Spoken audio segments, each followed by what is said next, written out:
jab that most of us have had, whether it's as babies, kids or adults. We've all been there and all done that.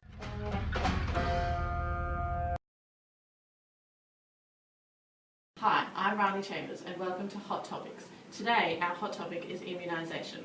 So what exactly is immunisation? According to the World Health Organization, immunization is the process in which a person is made immune or resistant to an infectious disease. This is generally done by the administration of a vaccine. Vaccines stimulate the body's own immune system to protect the person against subsequent infections or diseases. Currently in Australia, it is not compulsory to be immunised, but it is highly recommended. According to the current schedule, children are to be immunised at birth, 2 months, 4 months and 6 months, followed by 1 year and 18 months, and the final injections at the age of 4. The vaccines given during this time period are to protect us from a range of different diseases, including measles, smallpox, chickenpox, polio and hepatitis B. Many doctors believe the risks of diseases and death is much higher in children who have not been vaccinated since birth. It has been a debated subject for many years now, so here are the facts. Joining me for today's episode on immunisations are Dr. Belinda Rodder from the Royal Children's Hospital in Melbourne and anti-vaccination campaigner Maddie Sullivan. So Ms Sullivan, I'll start with you first. Why are you so against vaccinations when they have been proven to prevent diseases? Well, Rani, I think it's very important to let you know that my views are formed from medical research which suggests vaccines are neither safe nor effective in preventing any disease. They can cause diseases. The lies about this dangerous medieval medical procedure reach monstrous proportions, with the accusations of innocent parents and other carers effectively causing the vaccine reactions. Dr. Rodder, is this true? I disagree with what Manny has said. I believe that immunisations is one of the most important public health issues in Australia at the moment. Being immunised means that there is a less likely chance of obtaining an illness which could be protected against in the first place. The Australian Bureau of Statistics states that the effectiveness of immunisation varies and that no vaccine is 100% effective. Doctor, you just said that no vaccine is 100% effective. If that's right, then why is it necessary to get vaccinated? That's right. My job isn't to assure you that your health is 100% perfect, because that would be very misleading.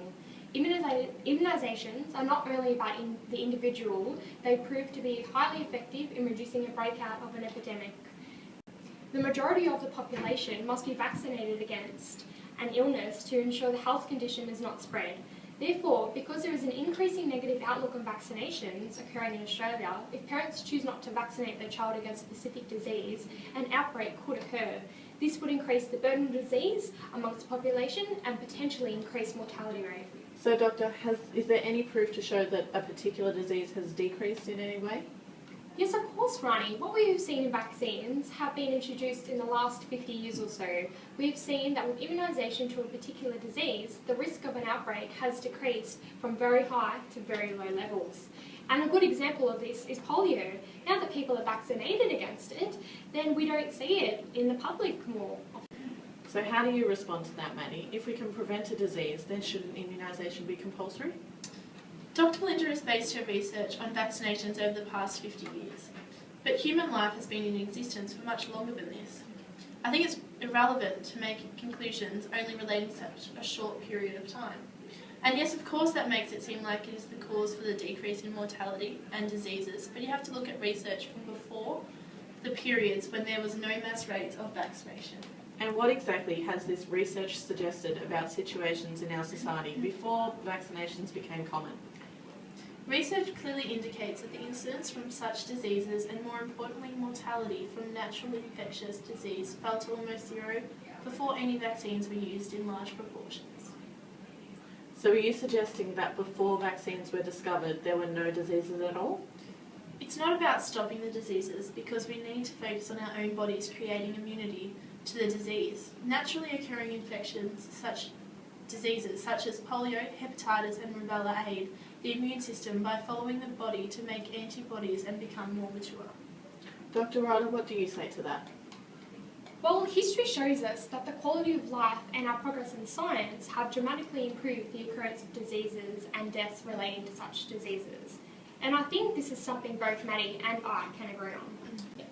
Are there any negative health consequences caused by immunisations that would make parents consider getting their children immunised? Yes, there are. Some vaccines have adverse side effects.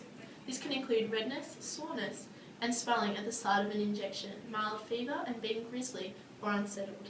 No parents want to see this happen to their child, especially at a young age. In response to what Maddie has said, yes, there have been many side effects after the injection, but imagine the consequences of the child's health if they didn't get vaccinated and then suffered from the illness. This could include whooping cough, which would be more torturous than what you've said. So what could happen if a person is not immunised? If a person is not immunised, then it can cause a variety of adverse health problems, as the person has a higher chance of catching disease that could have been prevented. For example, if a child does not have their immunisations when they're young or do not have their booster shots throughout their childhood, they have a greater risk of having diseases such as the flu or influenza, which can lead to whooping cough, which contributes to a high mortality rate in children. According to the Immunisation Coalition in 2010, there was an increase in cases and outbreaks of whooping cough, and they could also catch the measles, which is a highly contagious disease. Wow, that sounds very negative. Is there anything else you'd like to add to that?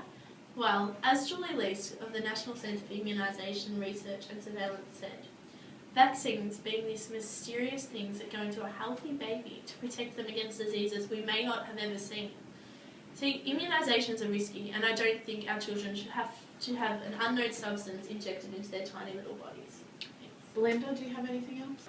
Furthermore, I would like to reiterate that immunisations are extremely important in not only keeping your child healthy, but also the rest of the community, now and in the future.